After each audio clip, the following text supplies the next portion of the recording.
In 1440, a new invention occurred. A new sense of communication and information happened at never-before-seen rates. Gone were the days of having to wait weeks and months to know what was going on in your political and economic climate. Now you could get it in minutes, if not hours. This invention was called the printing press.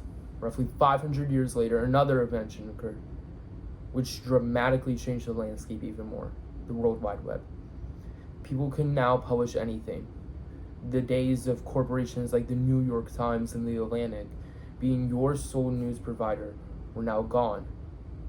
Now you can get anything from anyone.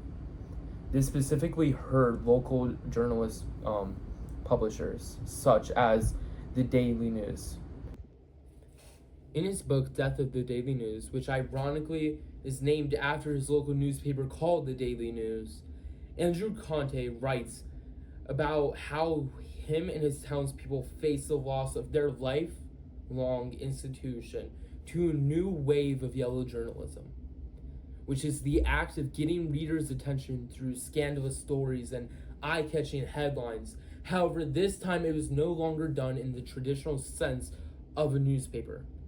It was now being done through apps such as Twitter and Instagram, or more broadly, through social media. The Daily News had faithfully served the townspeople of McKeesport for 131 years and was an integral part of their lives. It seen the best of days and the worst of days, but it could no longer hold up for a single more day.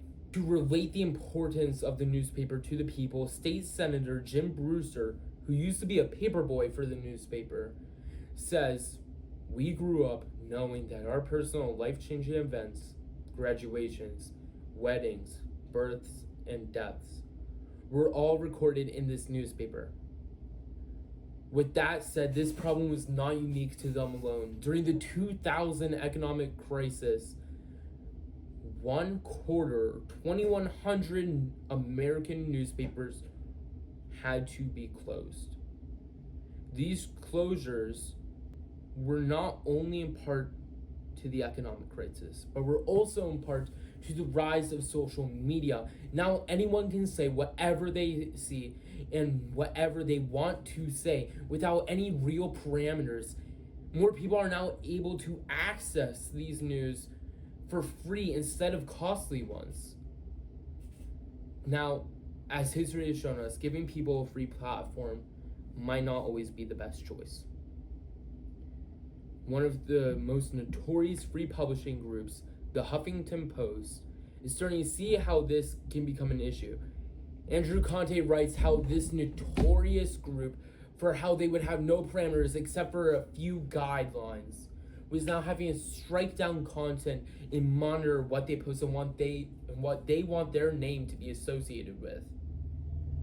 However, I'm afraid that to fix this, might be too late.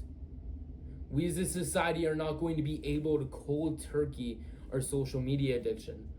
So the real question to these traditional news publishers is, how on God's green earth are we going to be able to challenge these giant tech companies who are getting subsidies from the government when we are barely getting anything?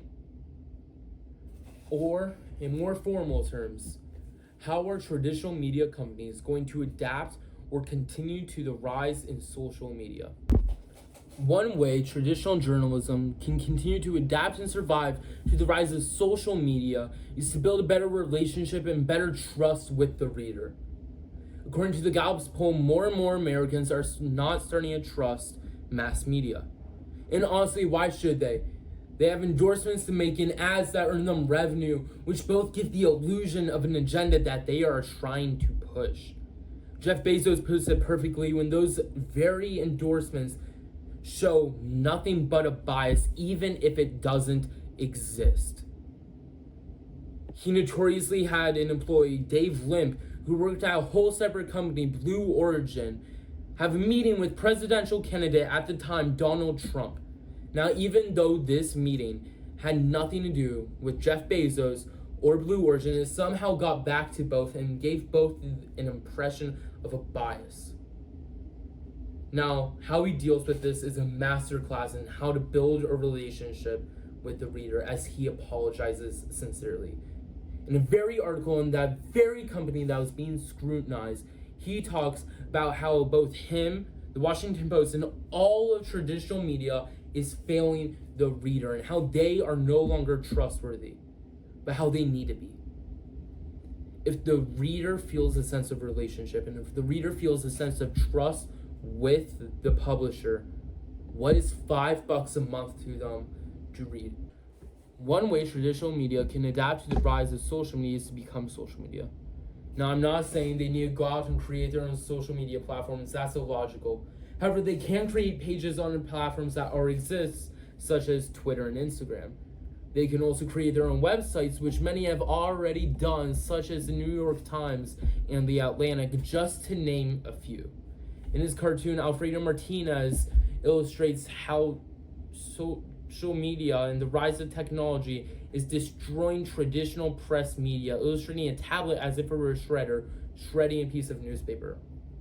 In an era where we carry more computing power than we had when we sent a man to the moon, it is not poor to assume that more people will consume your content if it is more accessible to them, if they don't only have to pay $5 per month compared to $5 for a single paper.